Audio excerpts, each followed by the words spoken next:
What if I told you that the most dominant, most beloved, and most insanely profitable game developer of the 2020s built its entire empire on a mechanic that most gamers absolutely unapologetically hate? I'm talking, of course, about gacha. Let's be honest, the word gacha just feels dirty. It's gambling, it's loot boxes, it's predatory, low-effort mobile trash designed to milk whales dry by selling them 2D JPEGs of anime characters. It's the mechanic we all love to despise. So how did HoYoverse, the creators of Genshin Impact, Honkai Star Rail, and Zenless Zone Zero, take this exact system and turn it into a multi-billion-dollar global phenomenon that's respected like a AAA studio? How did they trick millions of us into, well, loving it? This isn't a story about a lucky hit. This is a story about a decade of refining a formula. It's about psychological genius, ruthless quality control, and the perfection of a system so addictive it's basically printing money. This is how Hoyo built an empire on the one thing we were all supposed to hate. Let's rewind. To understand the empire, you have to understand the lab where it was built. The year is 2016. The mobile game market is fine. It's mostly 2D auto battlers and Candy Crush clones, and into this market, a small Shanghai studio called miHoYo releases Honkai Impact 3rd. And immediately, something is different. This isn't a 2D sprite fest. It's a full 3D, fast-paced action RPG on your phone. The combat is deep. The animations are flashy. It has a story, a real epic sci-fi story that, let's be honest, has made millions of us cry. Honkai Impact 3rd was revolutionary for its time. It was the testing ground. This is where HoYoverse learned. They learned how to build a world. They learned how to design characters people would literally fight for. They learned how to animate those characters with a budget that looked way bigger than it was, and most importantly, they learned how to make a gacha system work. But let's be real, Honkai's system was a lot.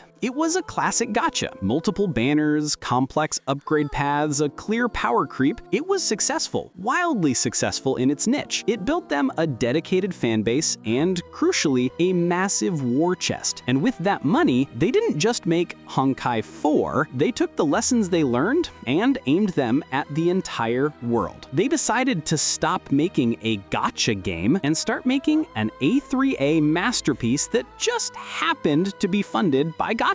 Enter Genshin Impact. October 2020, HoYoverse doesn't release a mobile gacha game. They release Breath of the Wild for free on your PC, your PlayStation, and your phone. We cannot overstate what a nuclear bomb this was. This wasn't a 2D auto battler. This was a 100-hour, fully voiced, orchestral scored, exploration-based, open-world action RPG that asked for $0. And that is step one of the HoYoverse master plan. They don't sell you a gacha game, they give you a masterpiece. They give you 50, 100, 200 hours of high-quality content. You explore vast regions, you fall in love with the world, you get attached to the story, you vibe to what is, unironically, one of the best orchestral soundtracks ever made. You're having this incredible, premium experience, and the whole time, the game asks for nothing. It's the ultimate bait and switch in reverse. The bait isn't the gacha, the bait is the game. The gacha is just the optional, very expensive gift shop at the end of a very, very long and beautiful theme park ride. By the time you even consider spending money, you're not a random gambler. You're a fan. You're invested. You've already sunk 80 hours in. You don't feel tricked into spending. You feel like you're supporting the game you already love. It's not pay to win, it's pay to love.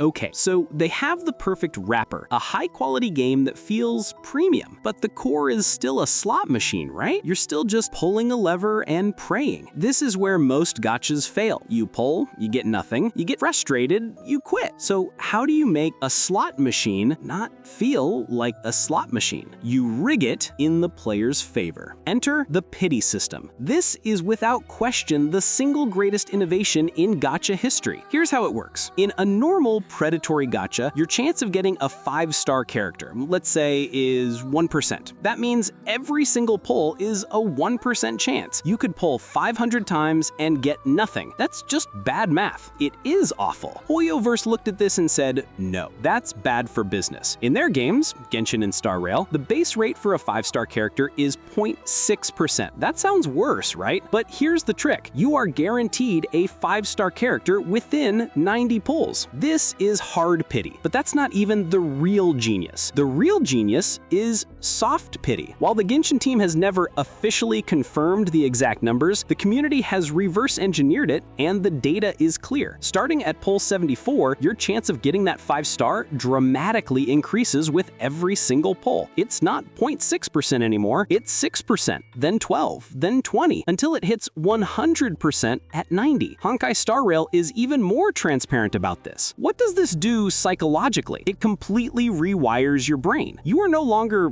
gambling, you're building. Every pull that doesn't give you a 5-star character isn't a loss, it's progress. It's a deposit. You're not throwing money into a void, you're filling up a meter. HoYoverse turned gambling into a savings account. This changes everything. It removes the risk and replaces it with anticipation. You know you will get a 5-star character. The only question is when. But wait, there's one more layer. The final brilliant turn of the knife, the 50-50. When you do hit that 5-star, let's say at pull 80, you only have a 50% chance for it to be the new limited time character on the banner. If you lose the 50-50, you get one of the standard permanent characters. No! I got Chi-Chi! This sounds bad, right? It's the one piece of real gambling they left in. Wrong. It's the smartest part, because if you lose, the next 5-star you get is 100% guaranteed to be the banner character. This is the masterstroke. 1, it creates the ultimate bad beat story, I lost my 50-50 to Dea, which weirdly builds community. 2, it creates a safety net for your safety net. And 3, most importantly, it creates a new psychological state, the guarantee. If you just lost your 50-50, you are now on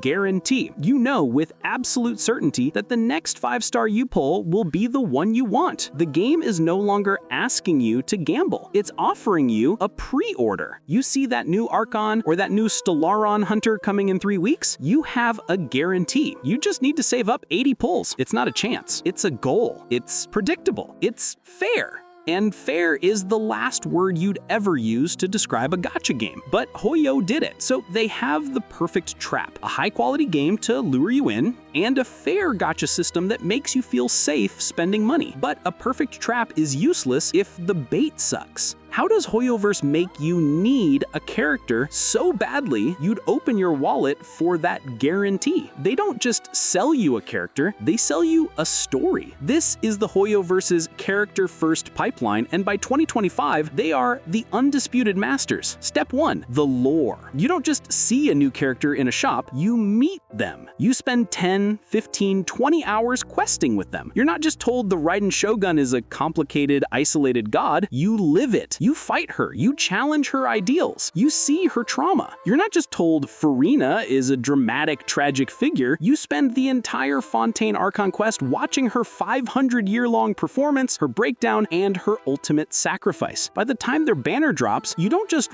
want them, you know them. You have an emotional connection. Step 2, the hype machine. HoYoverse's production value is just flexing at this point. These characters are voiced by A-list VAs. They are beautifully designed, but the animations, the animations. They don't just release a character, they drop a character demo and a Myrad Celestia trailer. These are 2 to 5 minute long, flawlessly edited animated shorts and music videos that make that character look like the coolest, most powerful, most essential being in the universe. These demos are pure, uncut, 100% effective marketing hype. They are art. Step 3, FOMO. This is the final turn of the screw. Fear of missing out. The banner is only here for 21 days. That's it, 3 weeks. If you don't get them, they're gone. Are they gone forever? No, but they might not come back for a year, a full year. So, the emotional connection you just built over 20 hours of story, that hype you just got from the insane trailer, you have 21 days to act on it, or you lose your chance for a year. The pressure is immense. You've got your guarantee ready, you saved up 70 pulls. You're 10 pulls away, you just need one more. And what's this? A $10 pack of 10 pulls? It's not gambling, right? It's a pre-order. You're guaranteed. That is how they get you. But this is the final, most brilliant part of the Empire. If the game is so good at making you spend, why do millions of people play it entirely for free and still love it? Because HoYoverse understood something critical. If you want whales to have an ocean, you need to provide the water, and the water is the free-to-play community. HoYoverse's empire, now in 2025, is built on a delicate, perfect balance between FTP, low spenders, and whales. For the FTP, free-to-play, the game is actually free. You can play and beat every single piece of story content with the characters they give you. The game is not pay-to-wall. Is it harder? Yes. Do you have to be smart about your resources? Absolutely. But it's possible. And because it's possible, FTP players stick around. They populate the world. They create the fan art. They make the TikToks. They build the community and the hype that makes the game feel alive. They are the audience for the whales. For the dolphin, low spender, this is where Hoyo is just chef's kiss. They created the Welkin Moon in Genshin and the Express Supply Pass in Star Rail. You pay $5, not $50, $5. For $5, you get a small drip feed of premium currency every single day for 30 days. It's way more than you'd get for just buying $5 worth of currency. Psychologically, this is genius. One, it doesn't feel like gambling. It feels like a subscription, like Netflix or Spotify. It's insane value. It's the best deal in the shop by a mile, and it guarantees that you log in every single day to claim it. It builds a habit. This $5 subscription turns casual FTP players into paying customers, builds daily engagement, and makes them feel like smart for getting such a good deal.